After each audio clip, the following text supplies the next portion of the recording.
Espace TV. Espace TV, le journal de 13h.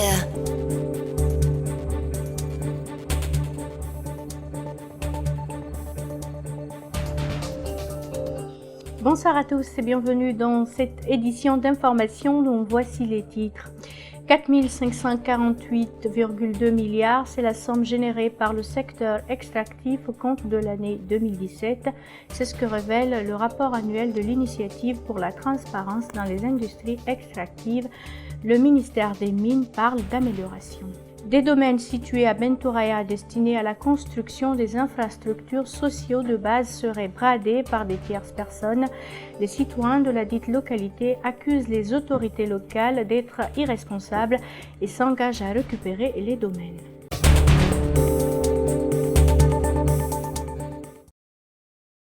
Nous commençons cette édition par cette brève. La Guinée aura bientôt une usine de boissons alcoolisées et non alcoolisées. La loi est votée à une majorité écrasante à l'Assemblée nationale et une bonne nouvelle pour les artistes guinéens.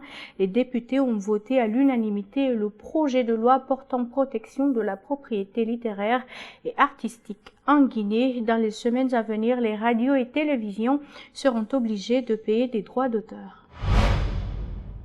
Je vous le disais en titre, 4 548,2 milliards, ce sont les revenus générés par le secteur extractif pour l'année 2017, une somme annoncée lors de la présentation du rapport de l'ITIE, Initiative pour la transparence dans les industries extractives, au compte de l'année 2017. Le ministère des Mines parle d'une amélioration, surtout que l'ITIE international a indiqué en février dernier que la Guinée a accompli des progrès significatifs. Alseni Bari et Aliouba.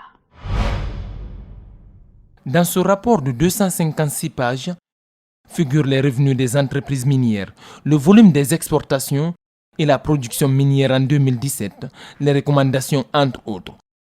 Pour l'année 2017, les revenus générés par le secteur extractif est de plus de 500 millions de dollars.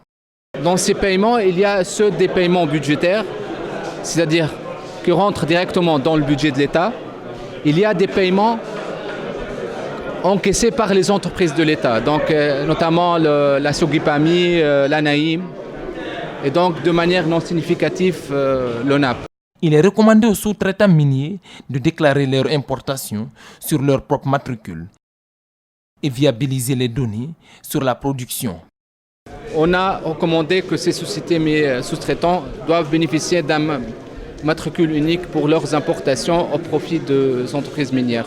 On a fait le rapprochement entre les volumes de la production et des exportations déclarés par, une part, les sociétés minières et l'autre part par le ministère des Mines et de la Géologie. On a relevé des écarts entre les deux déclarations.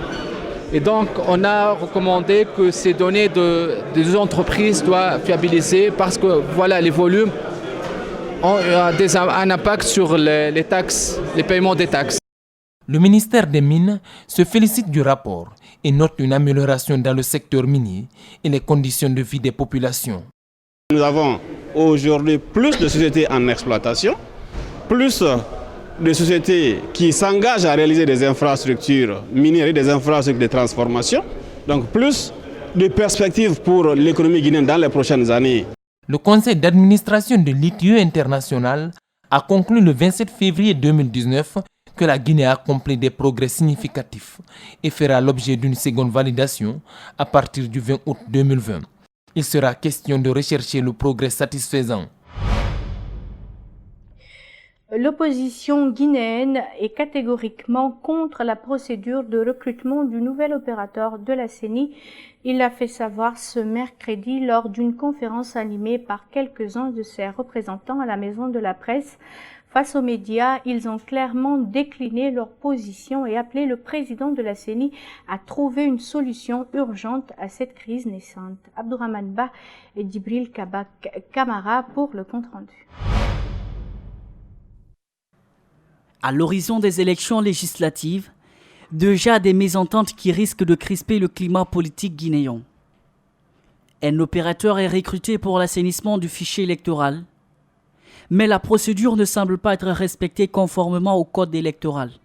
Ce que nous réclamons à la CENI, c'est de revenir vers les opérateurs que nous sommes, les partis politiques, pour que nous essayons de faire en sorte que le fichier qui soit produit soit un fichier qui corresponde aux normes.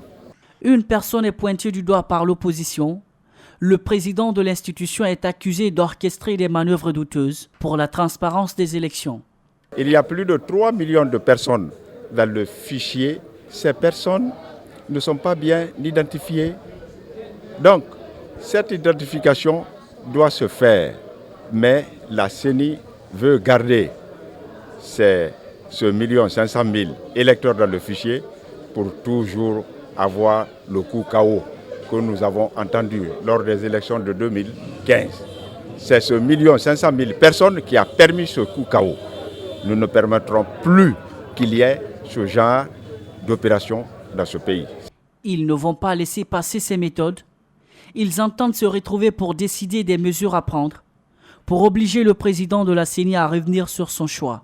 Ce que nous pouvons donner comme assurance, c'est qu'on ne laissera pas passer. Très rapidement, on va se retrouver, discuter des actions qui seront entreprises. Mais je puis vous rassurer d'ores et déjà qu'elles seront très vigoureuses. En attendant que des solutions idoines soient trouvées face à cette crise naissante, c'est un fichier contenant plus d'1 million d'électeurs sans emprunt et 3 millions de doublons qui est sur la table.